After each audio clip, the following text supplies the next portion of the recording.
Welcome to my channel education hub. मेरे इस channel पर एक बार फिर से आप सभी का स्वागत है। मैं हूं आपका दोस्त गौरव। और जैसा कि आप सब जानते हैं कि हम इस चैनल पर जो है वो उत्तराखंड लेक्चरर की जो है फ़िलहाल तैयारी कर रहे हैं और टीचिंग एप्टीट्यूड को पढ़ रहे हैं। ठीक है दोस्तों, तो उसी के रिगार्डिंग मैं आपके लिए एक नया टेस्ट लेके आया हूँ, जो कि हमने जो एजुकेशनल पॉलिसी पढ़ी थी उसी के रिलेटेड होगा। उससे संबंधित जो 30 क्वेश्चंस थे वो दोस्तों हमने कल डिस्कस कर लिए थे। उससे आगे के जो क्वेश्चंस हैं उन 30 क्वेश्चंस वो आज हम डिस्कस करने वाले हैं। ठीक है, तो जो भी लोग चैनल पर नए आए हैं दोस्तों वो सब्सक्राइब कर लें और साथ के साथ बेल आइकन को प्रेस करें ताकि आने वाली सभी वीडियोस का नोटिफिकेशन आपको मिले। दोस्तों मैं आपको एक और इन्फॉर्मेशन देना चाहता हूँ कि मैंने जो है वो एक टेलीग्राम का चैनल भी बनाया है। तो अगर आप लोग मुझसे टेलीग्राम पर जुड़ना चाहते हैं तो मैं इस डिस्क्रिप्शन बॉक्स में अपने टेलीग्राम चैनल का लिंक दे दूँगा। तो आप लोग वहाँ पर मुझे ज्वाइन कर लीजिए ताकि मैं वहाँ पर जो भी वीडियो अपलोड करूँगा उसके जो है नोटिफिकेशन मैं वहाँ पर डाल दूँगा, तो आपको तुरंत इन्फॉर्मेशन उससे मिल जाएगी। ठीक है दोस्तों, तो चलिए आप बिना किसी देरी के शुरू करते हैं आज का सेशन। तो हमने जो है वो 30 क्वेश्चन जो है डिस्कस कर लिए थे। तो चलिए अब हम जो है क्वेश्चन नंबर 31 को डिस्कस करते हैं।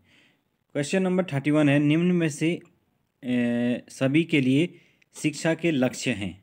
ठीक है, ये कुछ क्वेश्चन गलत लग रहा है, इसमें होना चाहिए निम्न में शिक्षा के लक्ष्य हैं, इस प्रकार से होना चाहिए। खैर जो भी है, पहला है निरक्षरता में कमी लाना। ठीक है, दूसरा है 14 वर्ष तक के बच्चों को प्रारंभिक शिक्षा को प्रदान करना, और तीसरा है शिक्षा के पाठ्यक्रम को उन्नत बनाना। तो बताइए इसका सही आंसर क्या होगा। तो दोस्तों इसका सही आंसर है ऑप्शन डी। ठीक है, यानी कि ये सारे के सारे जितने भी उद्देश्य हैं ये शिक्षा के हमारे उद्देश्य हैं, जिसमें निरक्षरता में कमी भी लानी है, 14 वर्ष तक के बच्चों को प्रारंभिक शिक्षा निःशुल्क देनी है। ठीक है, तो ये सब आप जानते ही हैं क्या क्या उद्देश्य हमारे शिक्षा के हैं। ठीक है, तो इसीलिए ये ज़्यादा मुश्किल क्वेश्चन तो नहीं है। ठीक है ना, चलते हैं आगे। आगे नेक्स्ट जो क्वेश्चन है हमारे पास, निम्न का सही क्रम है।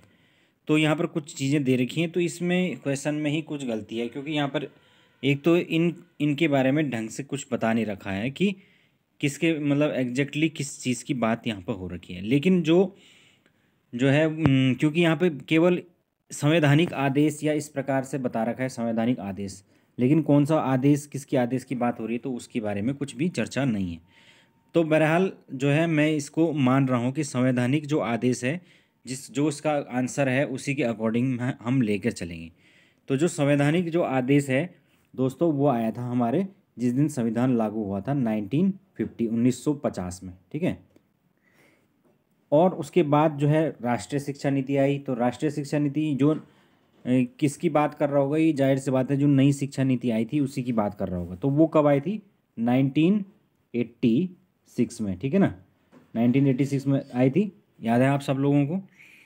और ये जो 19 कृष्ण कृष्ण प्रस्ताव है दोस्तों, ये एक्चुअली में एक एक हाई को सुप्रीम कोर्ट में एक याचिका डाली गई थी कि जिसमें जो है सुप्रीम कोर्ट ने 1994 में जो है वो फाइनली जो है वर्डिक्ट दिया था कि भाई 6 से 14 साल के बच्चों के लिए जो है वो जो निःशुल्क शिक्षा की व्यवस्था करना राज्य का कर्तव्य है। ठीक है, तो इसी के बाद जो है वो सन 2002 के अंदर जो है वो जो वो अमेंडमेंट जो है इंडिया गवर्नमेंट ने किया था, तो वो इसी के बाद किया गया था। ठीक है, तो इस लिहाज से इसका जो क्रम हो गया वो क्या हो गया, कौन सा सही हो गया, फर्स्ट सेकंड एंड थर्ड, यानी कि इसका जो सही आंसर होगा वो ए हुआ। ठीक है ना, तो आप लोग समझ गए होंगे कि ये जो संवैधानिक आदेश है ये कौन सा, ये एक्चुअली में जिस दिन संविधान लागू हुआ उसी दिन की बात कर रहा है। ठीक है, नेक्स्ट आगे चलते हैं। अगला क्वेश्चन आगे है, संविधान के आरंभ के से 15 साल के भीतर राज्य 6 से 14 साल के बच्चों को अनिवार्य शिक्षा का प्रयास करेगा।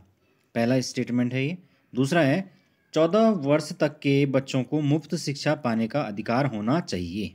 ठीक है, तो आप लोगों को बताना है कि इसमें से कौन सा कथन सही है। ठीक है, केवल फर्स्ट सेकंड 1 एंड 2 और इनमें से कोई नहीं। ठीक है, तो दोस्तों इसका जो सही उत्तर होगा वो होगा ऑप्शन सी, यानी ये दोनों ही जो हैं वो कथन सही है। जब संविधान लागू हुआ था तो उस टाइम पर जो है ये विचार आया, बोला गया था कि हमारा टारगेट है कि इस संविधान के लागू होने से 15 साल के भीतर हमने जो ये 6 से 14 साल के बच्चों के लिए अनिवार्य शिक्षा है इसको क्या करना है, लागू करना है, ठीक है ना। और साथ के साथ 14 वर्ष तक के बच्चों को मुफ्त शिक्षा का अधिकार, तो ये जाहिर सी बात है ये सही होगा ही होगा, ठीक है ना। तो ये है। नेक्स्ट देखो वही क्वेश्चन फिर से आ गया है, इस बार सुमेलित करने के लिए आया है। तो यहाँ पर जो है वो अगेन जो है वो कह रहा है कि इसको मेरित कीजिए, तो आप इसको मैच करिए। तो अगेन मैंने बताया था आपको कि राष्ट्रीय शिक्षा नीति जो हमारी आई थी वो कब आई थी, 1986 के अंदर आई थी, ठीक है ना। और उसके बाद जो संवैधानिक जो प्रस्ताव है वो आया था आपका 1950 यानी संविधान लागू होने के दिन, और उन्नीकृष्ण प्रस्ताव 1993, 94 दोनों, कहीं पर 93 है इसका दे रखा है, कहीं 94 दे रखा है ना। एक्चुअली में ये एक सुप्रीम कोर्ट का वर्डिक्ट आया था, ठीक है ना। तो ये इस हिसाब से इसका जो सही आंसर है वो कौन सा होगा, इसका जो सही उत्तर होगा वो होगा ऑप्शन सी, ठीक है ना। इसका सही उत्तर होगा ऑप्शन सी। चलिए आगे चलते हैं। नेक्स्ट है प्राथमिक शिक्षा के लक्ष्य के बारे में सही कथन नहीं है, यानी आपको बताना है कि इसमें से कौन सा कथन प्राइमरी शिक्षा के लक्ष्य के बारे में नहीं है। पहला, वर्ष 2008 तक सभी बच्चों को 5 साल की प्रारंभिक स्कूली शिक्षा पूरी करना। दूसरा, वर्ष 2010 तक बच्चों को 8 साल की स्कूली शिक्षा प्राप्त करना। तीसरा, वर्ष 2007 तक प्राथमिक स्तर पर लैंगिक असमानता को समाप्त करना। और डी है उपरोक्त सभी। तो बताइए इसका सही आंसर।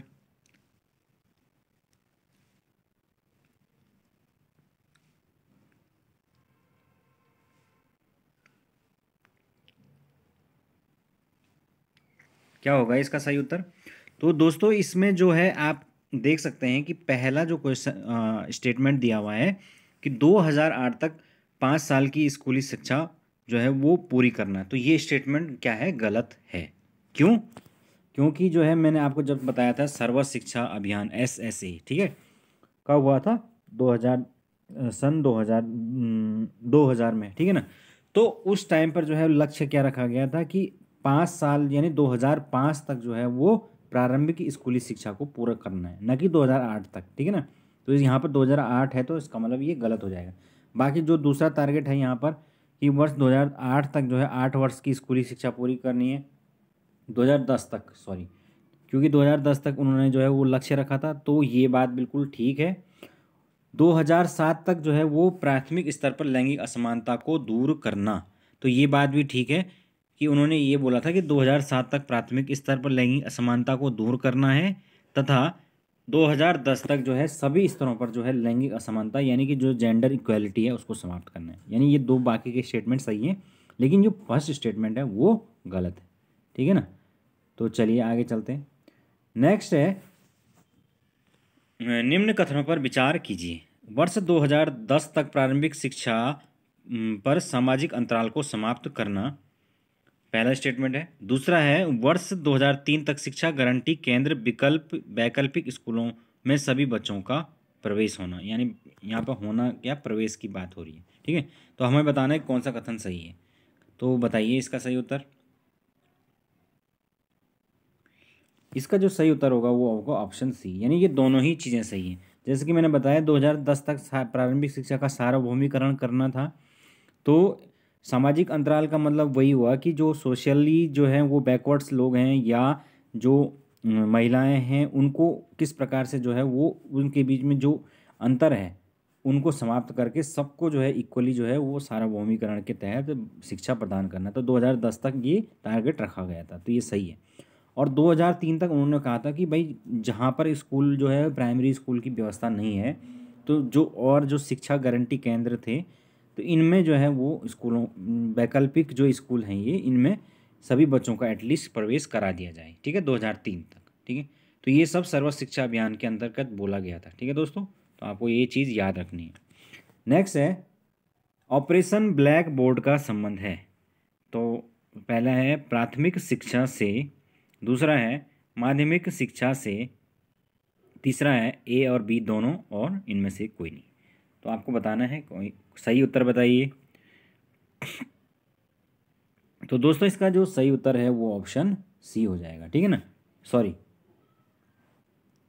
ऑप्शन सी कह रहा हूँ मैं, इसका सही उत्तर हो जाएगा ऑप्शन ए, ठीक है ना। क्योंकि ऑपरेशन ब्लैक बोर्ड जो है वो प्राइमरी एजुकेशन से रिलेटेड थे। मैंने आपको बताया था ना कि कम से कम दो दो कमरे होने चाहिए, 2 टीचर होने चाहिए, 1 बरामदा होना चाहिए, इस तरीके की कुछ बातें इसमें बोली गई थी। और ये शुरू कब हुआ था? 1987 में, ठीक है। नेक्स्ट चलते हैं आगे। ऑपरेशन ब्लैक बोर्ड के बारे में असत्य कथन नहीं है। तो ये देखो क्वेश्चन इसने थोड़ा घुमा के पूछा, असत्य कथन नहीं है का मतलब सत्य कथन। तो बताना है प्रत्येक विद्यालय में कम से कम 2 शिक्षक हों, 2 बड़े बड़े कमरों का भवन हो, ऑपरेशन ब्लैक बोर्ड का शुभारंभ राष्ट्रीय शिक्षा नीति 1986 के तहत किया गया था, या उपरोक्त सभी। तो कौन सा कथन सत्य नहीं है? तो इसमें होगा ऑप्शन डी, यानी कि ये सारे ही कथन क्या हैं? सत्य हैं, ठीक है दोस्तों। तो ये है। आगे चलते हैं 39 पर जो है। 39 में वो कह रहा है जिला प्राथमिक शिक्षा केंद्र का शुभारंभ वर्ष 1993 में किया गया। दूसरा, इसका प्रमुख उद्देश्य जन जन तक शिक्षा की पहुंच बनाना है। इस उद्देश्य का शुभारंभ देश के 8 राज्यों में किया गया था, ठीक है। तो इसमें से हमें बताना है केवल फर्स्ट, केवल सेकंड, केवल थर्ड, या ये सभी कौन से कथन सही हैं। तो एक बार दोबारा क्वेश्चन देख लीजिए, तब आप दोबारा से सोचिए।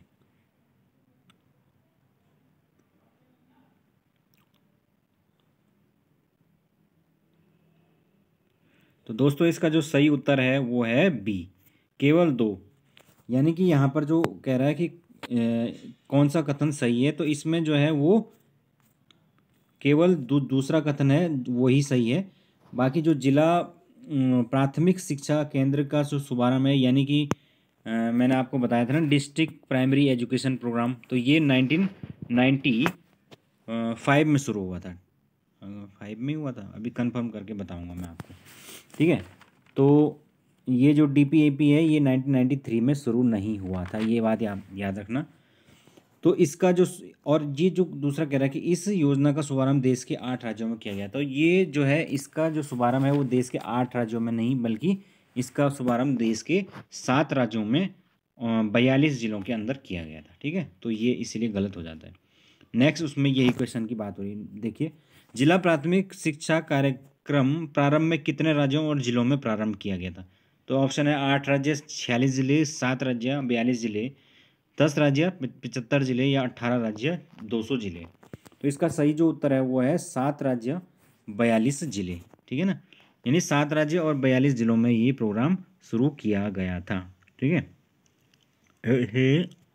आपको इस चीज़ को ध्यान में रखना है, ठीक है। नेक्स्ट जो क्वेश्चन है हमारा वो है स्कूल चलो अभियान के बारे में सही कथन है, ठीक है। तो यह सर्व शिक्षा अभियान का प्रमुख अंग है, पहला।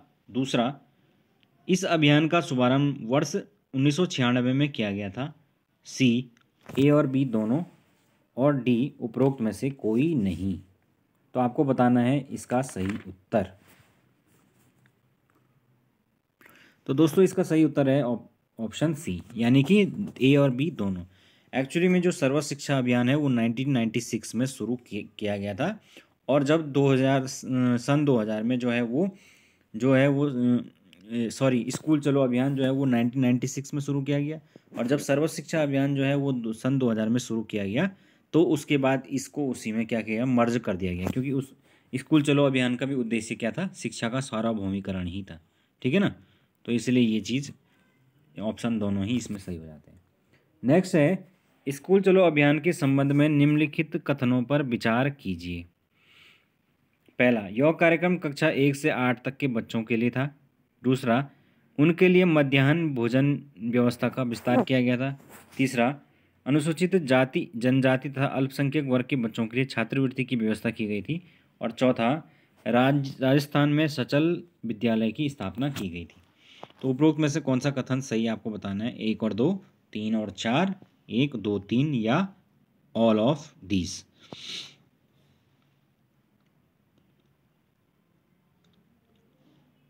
तो स्कूल चलो जो अभियान है वो 1996 में शुरू किया गया था, और इसके अंतर्गत ये सभी जो है चीज़ें की गई थी। ठीक है, तो आपको ये सारे स्टेटमेंट याद रखने हैं कि 1 से 8 तक के बच्चों की व्यवस्था थी, क्योंकि प्राइमरी एजुकेशन के लिए था, जाहिर सी बात है, तो वो का 1 से 8 तक की ही होती है। और मध्याह्न जो भोजन योजना है इसका विस्तार किया गया था। मध्याह्न भोजन योजना यानी मिड डे मील स्कीम। तो दोस्तों जो मिड डे मील स्कीम जो है वो ओरिजिनली जो है वो शुरू करी है, इससे 1 साल पहले ही शुरू हो गई थी, यानी 1995 में हुई ये योजना शुरू हो गई थी। तो जो मिड डे मील स्कीम है वो उस टाइम तक जो है बहुत कम जगह पे, बहुत कम ज़िलों में शुरू की गई थी, लेकिन इस योजना के तहत फिर उसको पूरे देश के अंदर जो है शुरू करने की व्यवस्था की गई। कौन सी? Mid day meal scheme. ठीक है, फिर थर्ड जो है अनुसूचित जाति जनजाति तथा अल्पसंख्यक वर्गों के बच्चों के लिए छात्रवृत्ति की व्यवस्था की गई। तो ये बात तो ठीक है, उसमें क्योंकि वजीफ़ा देने की बात हो गई थी, भाई वजीफ़ा दिया जाए इनको। आपने देखा होगा कि जो पहले सरकारी स्कूल होते हैं उसमें पहले जो है वजीफ़ा वगैरह भी मिलता था। जब आप लोगों ने किसी ने पढ़ा होगा गवर्नमेंट कॉलेजेस से तो उन्हें पता होगा ये चीज़। और राजस्थान में सचल विद्यालय की स्थापना की गई। सचल विद्यालय होता है जिसमें जो है जैसे कहीं पर जो वैसे बच्चे दिखते हैं चलने, जो बच्चे जो है वो फालतू घूम रहे हैं, या वो कूड़ा उठाने का काम कर रहे हैं, या वो लोग जो उस तरीके के बच्चे होते हैं जो फुटपाथों पे रहते हैं, तो उनको पकड़ के जो है स्कूलों के अंदर भर्ती करना, ऐसे स्कूलों के अंदर जो कि कहीं पर भी जो है वो चल सकती हैं। ठीक है, मूवेबल। तो इस प्रकार की स्कूलों की व्यवस्था की बात इसमें की गई थी। तो ये सारे पॉइंट इसके अंदर स्कूल चलो अभियान के अंदर किए गए थे। ठीक है, तो आपको ये याद रखना है। ठीक है, नेक्स्ट है स्कूल चलो अभियान में केंद्र सरकार तथा राज्य सरकार के मध्य खर्च का जो अनुपात है वो 75:25 था, 25 है। और सेकंड, बिहार में चरवाहा विद्यालय की स्थापना की गई है। उपरोक्त में से कौन सा कथन सही है? केवल फर्स्ट और सेकंड, और डी है न तो फर्स्ट न तो सेकंड। तो आपको बताना है इसमें कौन सा ऑप्शन सही होगा।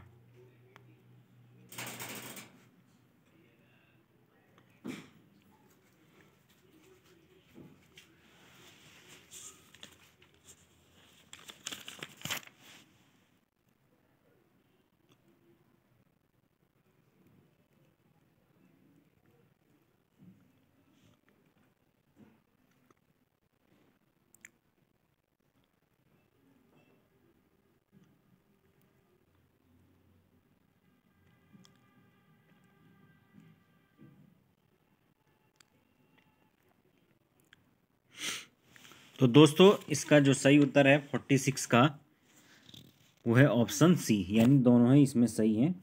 वाकई में जो स्कूल चलो अभियान है उसमें केंद्र और राज्य के बीच में जो रेशियो था वो था 75:25 का। और बिहार में चरवाहा विद्यालय मतलब जो चरवाहे थे उनके लिए जो है विद्यालयों की व्यवस्था की गई थी। ठीक है, तो इस प्रकार से ये दोनों स्टेटमेंट बिल्कुल सही है। नेक्स्ट है जिला प्राथमिक शिक्षा कार्यक्रम। ठीक है, और ये मतलब हमने मैच करने। ठीक है, उसके बाद स्कूल चलो अभियान, फिर है मिड डे मील स्कीम, और फिर है साक्षरता मिशन। तो चलिए इसको मैच करके देखते हैं।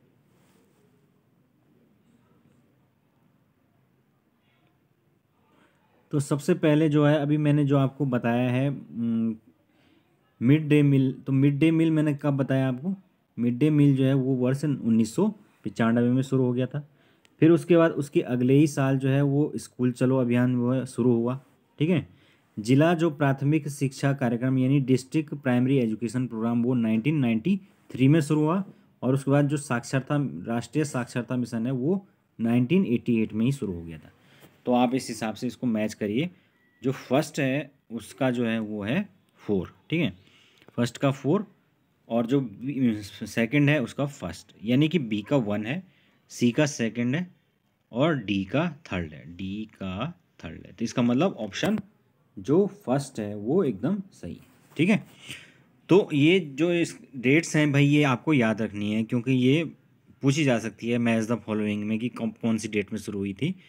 तो जो साक्षर सबसे पहले साक्षरता मिशन शुरू हुआ था, क्योंकि साक्षरता मिशन की बात जो है वो 1986 की जो पॉलिसी थी उसके अंदर की गई थी, इसीलिए उसके जस्ट बाद 1988 में ये लागू किया गया। ठीक है ना, तो याद रखना ये बात।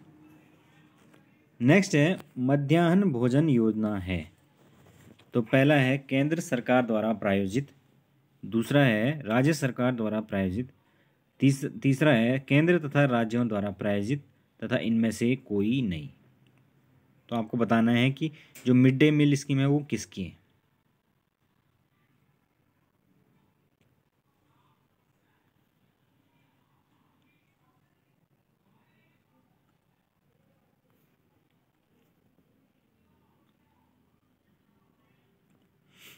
तो इसका जो सही उत्तर है वो है ऑप्शन ए, यानी ये central government centrally sponsored scheme थी, ठीक है ना, केंद्र सरकार के द्वारा प्रायोजित थी।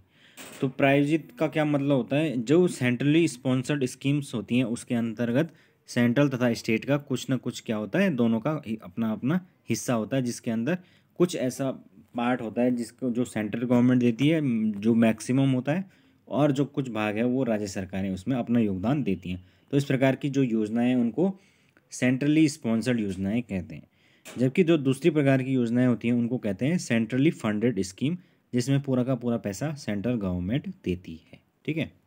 तो ये हो गया, आगे चलते हैं। नेक्स्ट है निम्नलिखित कथनों पर विचार कीजिए। मिड डे मील जो योजना है उसका शुभारंभ 2408 ब्लॉकों में किया गया है। वर्ष 1997-98 से इसका विस्तार देश के सभी ब्लॉकों में कर दिया गया। और तीसरा है वर्ष 2010 में राष्ट्रीय बाल श्रम परियोजना को भी इसके दायरे में ला दिया गया है। तो आपको बताना है इसमें से कौन सा कथन सही है। केवल फर्स्ट, बी सेकंड और थर्ड, सी है फर्स्ट एंड थर्ड, और डी है ये सभी। तो इसका जो सही उत्तर होगा दोस्तों वो होगा ऑप्शन डी। ये सारे जो कथन है वो बिल्कुल सही है। मिड डे मील जो है वो शुरुआत में 2408 ब्लॉक के अंदर ये जो स्कीम शुरुआत में लॉन्च की गई थी, और उसके बाद जब 1996 में लॉन्च हुई, 1997-8 तक इसको बोला गया कि देश के सभी राज्यों में इसका विस्तार कर दिया जाए, ठीक है। और फिर ये राष्ट्रीय बाल श्रम परियोजना को भी इसी के दायरे में ले आया गया है, ठीक है ना। यानी कि उसमें बोला गया कि जो बच्चे हैं वो अब बाल जो श्रम योजना थी उसके अंतर्गत ये था कि बच्चों को जो है वो उनसे जो है काम ना कराया जाए, तो उनको भी इसके दायरे में ला के कि वो बच्चे अब बाल श्रम करने से के बजाय स्कूल में आके मिड डे मील करें। इस बहाने क्या होगा, स्कूल की तरफ वो अट्रैक्ट होंगे। तो ये चीज़ उसमें बोली गई थी। नेक्स्ट है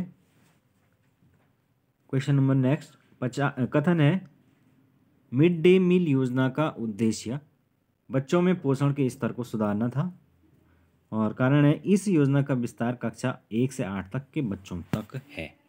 तो आपको बताना है सही उत्तर।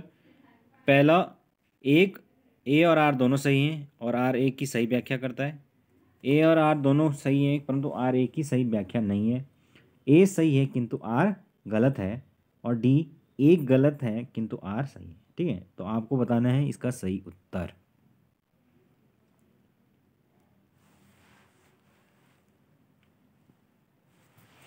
तो दोस्तों इसका जो सही उत्तर है वो है ऑप्शन फर्स्ट, क्योंकि जो है ये मिड डे जो मील है वो उसका मेनली उद्देश्य तो ये था कि बच्चों को जो है सर्व शिक्षा अभियान के अंदर बच्चों को अट्रैक्ट करना, साथ के साथ बच्चों की जो पोषण लेवल, जो उनके न्यूट्रिशन लेवल है उसको सुधारना। तो कारण ये भी था कि जो इस योजना के अंदर जो है क्योंकि वो 1 से 8 तक के बच्चे थे, तो उस स्तर के जो बच्चे हैं वो कुपोषण का शिकार जो है वो हमारे देश में सर्वाधिक हैं। तो इसीलिए उनको जो है वो पोषण स्तर उनके अंदर सुधारना जरूरी। आज के दिन भी इवन 2010 में भी जो है भारत में जो है वो लगभग 60% जो बच्चे स्कूलों के अंदर हैं, सरकारी स्कूलों के अंदर, वो क्या है कुपोषित हैं, यानी कि उनके अंदर न्यूट्रिशन की कमी है, ठीक है। तो ये चीज़ आपने पढ़ी होगी, नेशनल जो हंगर इंडेक्स है उसमें भारत का कितना पीछे जो है नंबर है। तो वो ये साफ चीज़ें दिखाता है कि भारत के अंदर अभी भी क्या है, कहीं भुखमरी और गरीबी की बहुत ज़्यादा बुरी स्थिति है, ठीक है। तो कहीं ना कहीं ये मिड डे जो मील है, ये स्कीम है, ये क्या होती है, जो गरीब बच्चे होते हैं उनको स्कूल के अंदर जो है जाने के लिए एक अट्रैक्ट भी करती है, और उनके अंदर जो पोषण स्तर है, क्योंकि इसके अंतर्गत जो है अब राज्य सरकारें जो है वो अंडा वगैरह भी दे रही हैं, ठीक है, दूध की व्यवस्था भी अब धीरे धीरे हो रही है, फिर जो है प्रॉपर दाल, लेकिन हालांकि जो है सरकार बहुत कुछ देती है, लेकिन गांव में जो है वो उनको प्रॉपर उस तरीके से बच्चों को खिलाया नहीं जाता है, ठीक है ना। या आप लोगों ने भी ये चीज़ देखी होगी। तो चलिए आगे चलते हैं। नेक्स्ट है भारत सरकार की जिला आधारित योजनाएं। तो पहला है मिड डे मील, दूसरा जिला प्राथमिक शिक्षा कार्यक्रम, तीसरा सर्व शिक्षा अभियान और चौथा स्कूल चलो अभियान। तो इसका सही उत्तर है दोस्तों जिला प्राथमिक शिक्षा कार्यक्रम, ठीक है। नेक्स्ट है कथन सर्व शिक्षा अभियान को प्राथमिक शिक्षा के सार्वभौमिकरण के लिए शुरू किया गया था। तो जो SSA यानी सर्व शिक्षा अभियान है उसको जो हम प्राइमरी शिक्षा का यूनिवर्सलाइजेशन के लिए शुरू किया गया था। तो ये हम स्टेटमेंट की बात कर रहे हैं और उसका कारण वो कह रहे हैं कि इस योजना को संपूर्ण भारत में लागू किया गया। तो आपको बताना है कि कौन सा ऑप्शन सही होगा। तो दोस्तों इसका जो सही ऑप्शन है वो ऑप्शन बी होगा, क्योंकि ये दोनों ही स्टेटमेंट अपने आप में सही हैं। लेकिन ये जो सार्वभौमिकरण के लिए जो ये कह रहे हैं कि कारण है ये कि इस योजना को संपूर्ण भारत में लागू किया गया, तो ये इसका एक कारण नहीं है। सर्व शिक्षा अभियान को प्राथमिक शिक्षा के सार्वभौमिकरण के लिए शुरू किया गया, इस योजना को संपूर्ण भारत में लागू किया गया, यानी कि ये इसका एक सही व्याख्या इसकी नहीं करता है, क्योंकि सर्व शिक्षा अभियान जो है वो प्राथमिक शिक्षा के सार्वभौमिकरण के लिए शुरू किया गया था। साथ के साथ जो है वो उसको पूरे देश में लागू करना उसका एक सही व्याख्या नहीं हो सकती, क्योंकि उसके और भी कई ज़्यादा उद्देश्य इसमें समाहित हैं, ठीक है ना। तो इसलिए इसका बी ऑप्शन बिल्कुल सही होगा, ठीक है। तो चलिए आगे चलते हैं। नेक्स्ट है ICDS तथा आंगनवाड़ी किसके कार्यक्रम हैं। तो ICDS तथा आंगनवाड़ी किस कार्यक्रम है। पहला ऑप्शन है जिला प्राथमिक शिक्षा कार्यक्रम, दूसरा है सर्व शिक्षा अभियान, तीसरा है स्कूल चलो अभियान और चौथा है उपरोक्त सभी। तो आपको सबसे पहले तो ये पता होना चाहिए कि जो ये ICDS है ये क्या चीज़ है, ठीक है ना। तो ये ICDS है, ये क्या है, इनिशियल केयर ऐसे ही कुछ है, इनिशियल, अच्छा हाँ, initial child care district scheme ऐसा करके है ये, ठीक है ना। और आंगनबाड़ी, तो इसमें बेसिकली क्या था कि जो अर्ली स्कूल है, मतलब स्कूल से पहले जो है वो बच्चों को किस प्रकार से न्यूट्रिशन मिले, बच्चों को किस प्रकार से जो है उनको शिक्षा से जोड़ा जाए और उनको पर्याप्त पोषण भी मिले, तो वो चीज़ें इसके अंदर बोली गई थी इन दोनों स्कीम के अंदर। तो ये जो स्कीम है ये कार्यक्रम किसके अंतर्गत है। ये कार्यक्रम है सर्व शिक्षा अभियान या SSA के अंतर्गत, ठीक है ना। तो सर्व शिक्षा अभियान जो 1996 में शुरू किया गया था उसके अंदर ये दोनों ही कार्यक्रम थे, जिसमें हमारे आज भी जो है आंगनबाड़ी चलते हैं, ठीक है ना। तो आपको ये चीज़ याद रखना है, ठीक है।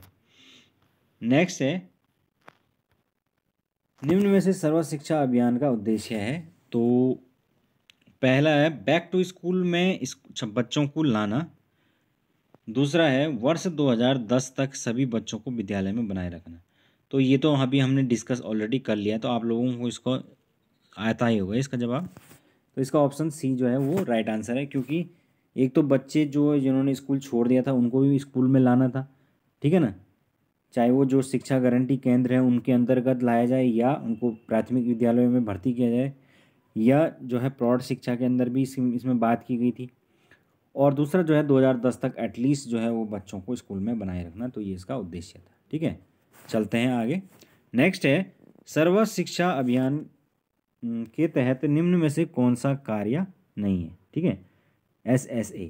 तो ये इसमें बुनियादी शिक्षा के बुनियादी ढांचे में विकास करना, दूसरा है जिन बस्ती में स्कूलों की सुविधा नहीं है वहाँ पर स्कूल खोलना, तीसरा कौशल सहित गुणवत्ता शिक्षा प्रदान करना और चौथा कंप्यूटर शिक्षा का प्रबंध ना करना, ठीक है। तो इसमें कौन सा ऑप्शन होगा सही दोस्तों। इसमें जो ऑप्शन होगा वो ऑप्शन सही होगा फोर्थ, क्योंकि इसमें बोला है कंप्यूटर शिक्षा का प्रबंध ना करना। ऐसा तो हो ही नहीं सकता कि कंप्यूटर शिक्षा के प्रबंध ना करने की व्यवस्था सर्व शिक्षा अभियान में हो, ठीक है ना।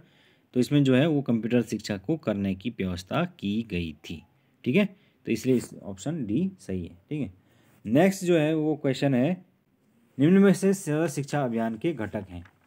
तो इसमें से हमें बताना है कि ये सर्व शिक्षा अभियान के क्या क्या घटक हैं। तो ये है पहला IEDC, उसके बाद है CRC, BRC, फिर MIS। तो इसके सबसे पहले हम फुल जो फॉर्म्स हैं वो देख लेते हैं।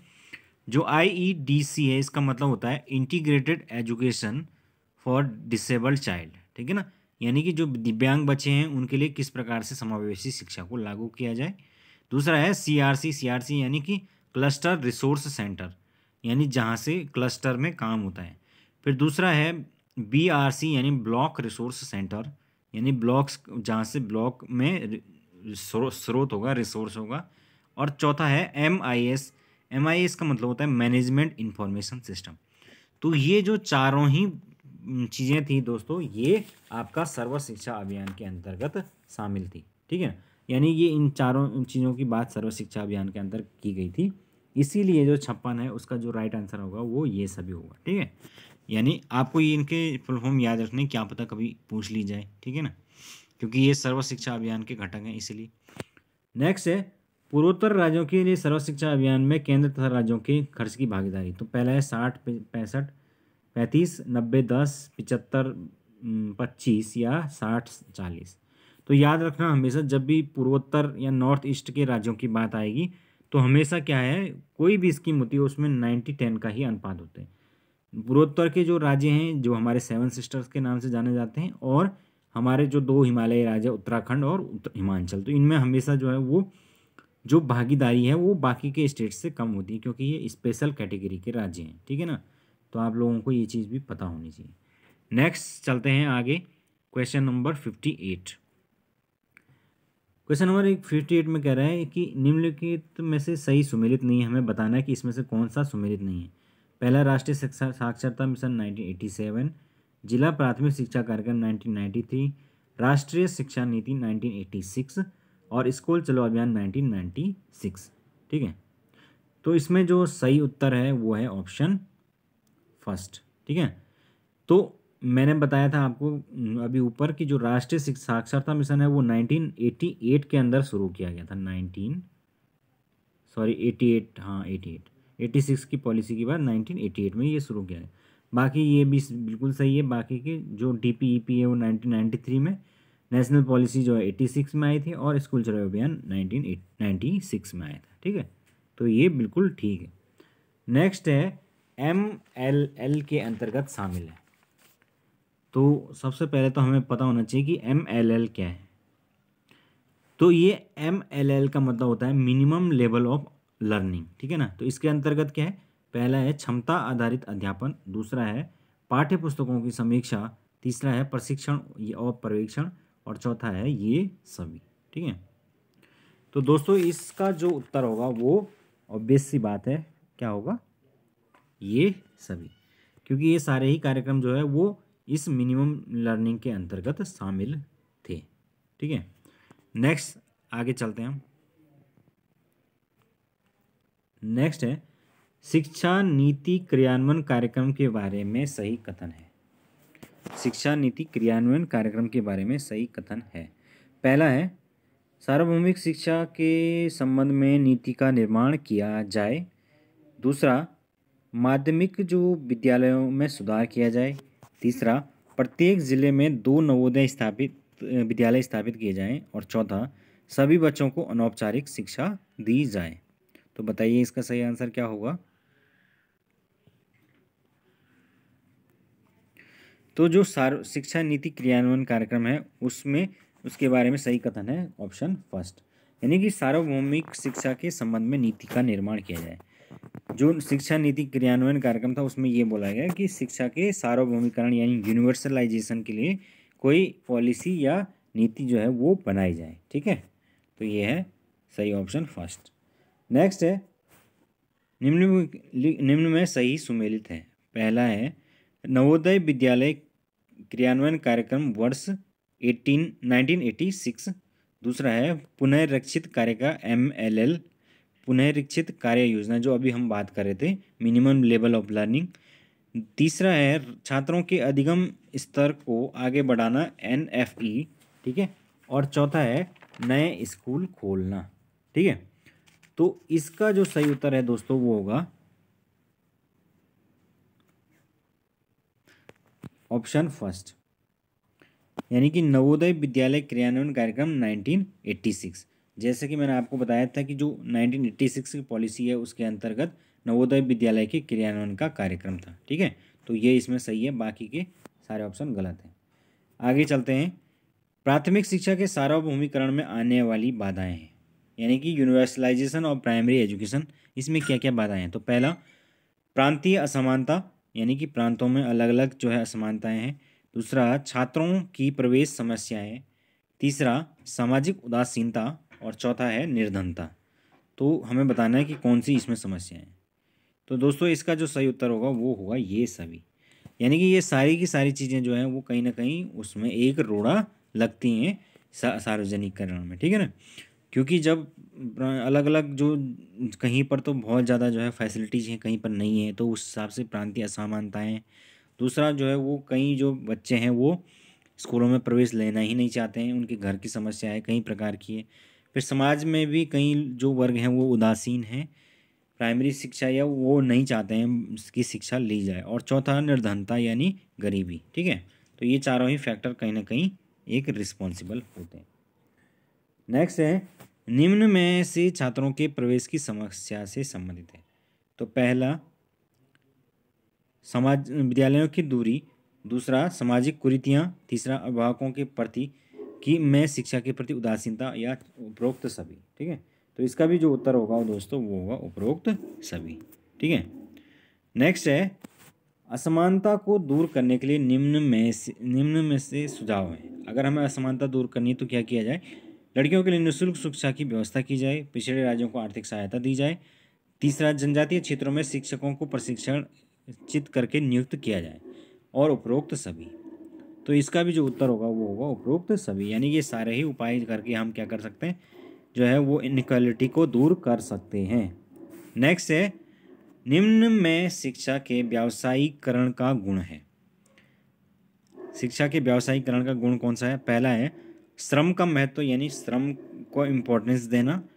और दूसरा है बौद्धिक क्षितिज का विस्तार, यानी कि इंटेलिजेंस का विस्तार करना। सी है ए और बी दोनों, और डी है इनमें से कोई नहीं। तो इसका जो है उत्तर होगा वो होगा सी, यानी कि दोनों ही चीज़ें जो हैं वो शिक्षा के व्यावसायीकरण में का एक तरह से उनका गुण है। ठीक है ना, क्योंकि जब हम श्रम को इम्पोर्टेंस देते हैं तब जाके जो है वो शिक्षा में व्यावसायीकरण लागू होता है। और बौद्धिक क्षितिज का विस्तार का मतलब होता है कि किस तरीके से इंटेलेक्चुअलिटी या इंटेलेक्चुअल प्रॉपर्टीज जो देश के अंदर जो है ज़्यादा से ज़्यादा इनोवेशन हो और इंटेलेक्चुअल लोगों में विस्तार हो, तो वो सारे जिससे भी शिक्षा का व्यावसायीकरण हो पाए। ठीक है ना, प्रोफेशनल्स की जो है वो ज़्यादा से ज़्यादा नियुक्ति हो। नेक्स्ट है, निम्न में से सुमेलित नहीं है। पहला है हार्टांग आयोग 1881। दूसरा है वुड डिस्पैच 1854। तीसरा, हार्टांग कमेटी 1929। और चौथा है सार्जेंट प्लान 1944। तो मैंने आपको कौन सा होगा इसमें जो सही उत्तर सुमेलित नहीं है वो कौन सा है, फर्स्ट है। मैंने आपको बताया था कि हंटर जो आयोग है वो कब आया था, 1882 में आया था, ना कि 1881 में। ठीक है, बाकी ये बिल्कुल सही है। वुड डिस्पैच 1854 में आया था, यानी कि जस्ट जो 1857 की क्रांति हुई थी उससे जस्ट पहले आया था। और उसके बाद हटांग कमेटी 1929 में बनी थी। और जो सार्जेंट योजना है वो आज़ादी से जस्ट पहले आई थी। ठीक है, अगेन इसमें जो है वो क्रम मिलाने को कह रहा है, तो दोस्तों इसमें आपको क्रम मिलाना है। हटांग कमेटी, हंटर आयोग, कोठारी आयोग और मुदालियार आयोग। तो सबसे पहले जो हमारे पास अगेन हम बात करते हैं कि जो हार्टांग कमेटी है, तो हार्टांग कमेटी जो है हंटर आयोग है वो 1882 में आया। फिर दूसरे नंबर पे जो है कौन आएगा, हार्टांग कमेटी 1929। फिर तीसरे नंबर पे 1952 में मुदालियार आयोग आएगा। और चौथे नंबर पर 1964-66 में कोठारी कमीशन आए। तो आप इस हिसाब से मिला लीजिए 3142 यानी कि ऑप्शन बी सही होगा। ठीक है, नेक्स्ट है, शिक्षा को 2 भागों में बांटने का सुझाव किसने दिया था। तो पहला है वुड्स आयोग, दूसरा हंटर आयोग, तीसरा है कोठारी कमीशन और चौथा है इनमें से कोई नहीं। तो दोस्तों ये सुझाव दिया था हंटर आयोग ने, जो 1882 में आया था। उन्होंने क्या कहा था कि जो व्यावसायिक शिक्षा है उसको अलग किया जाए और जो सामान्य शिक्षा है उसको अलग किया जाए। ठीक है, तो ये इस प्रकार का सुझाव उन्होंने दिया था। नेक्स्ट है, निम्न में से हर्टांग कमेटी की सिफारिश है। पहला है, माध्यमिक शिक्षा के पाठ्यक्रमों में विविधता लाई जाए। दूसरा, प्रांतों में तकनीकी और वाणिज्य स्कूलों की स्थापना करना। तीसरा, व्यावसायिक पाठ्यक्रमों की शुरुआत की जाए। और चौथा है उपरोक्त सभी। तो जो इसका सही उत्तर होगा वो होगा उपरोक्त सभी, ऑप्शन डी। यानी कि ये चारों ही बातें जो हैं वो हर्टांग कमेटी ने बोली थी। ठीक है, जो कि 1882 में बनी थी। ठीक है, और अंतिम क्वेश्चन है हमारे पास, निम्न में से मुदालियर जो आयोग है उससे संबंधित कथन है। पहला है, माध्यमिक शिक्षा, अंतिम क्वेश्चन तो नहीं है, इसके बाद और भी हैं 2-3 क्वेश्चन।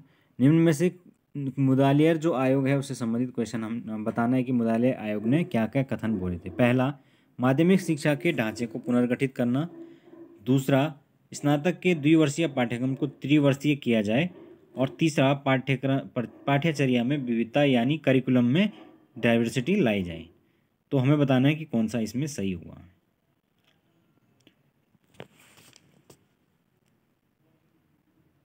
तो इसका अंदर जो सारे ही जो ऑप्शन है वो बिल्कुल सही है और इसका सही आंसर है ये डी। ठीक है ना, क्योंकि जो ये जो मुदालियर आयोग है इसका जो दूसरा नाम है वो क्या था, माध्यमिक शिक्षा आयोग। तो जाहिर सी बात है कि इसने माध्यमिक शिक्षा के ढांचे को पुनर्गठित करने की बात करी ही होगी।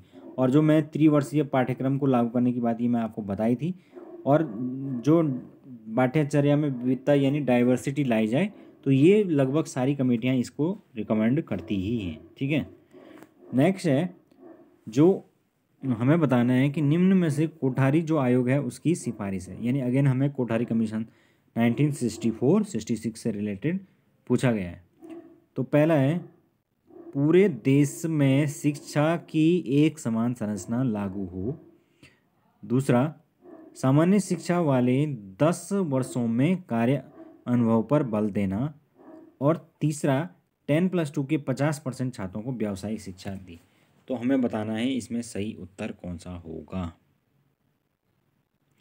तो दोस्तों इसका जो सही उत्तर होगा वो ऑप्शन सी होगा। तीनों ही जो रिकमेंडेशंस हैं वो कोठारी आयोग ने दी थी। पहले तो इन्होंने बोला था कि सारे देश में जो है 10+2+3 का स्ट्रक्चर हो, एक समान स्ट्रक्चर। दूसरा, इन्होंने जो है वो 10 साल का जो है वो सामान्य शिक्षा वाले 10 वर्षों में कार्य अनुभव पर बल देना। यानी इन्होंने बोला था कि जब 10 साल पूरे हो जाएं तो उसमें जो है वो कार्य अनुभव भी बच्चों को दिया जाए। और दूसरा, जब 12th कर दे तो उसके बाद उन्होंने कहा कि 12th के बाद एटलीस्ट 50% जो छात्र हैं वो हमारे व्यावसायिक शिक्षा को ज्वाइन करें, यानी प्रोफेशनल कोर्सेज की तरफ जाएं।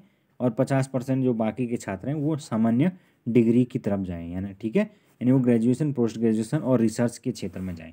तो ये उन्होंने बात बोली थी कोठारी कमीशन ने। ठीक है, नेक्स्ट है, कुलदेव स्वामी कार्यदल का गठन किया गया था।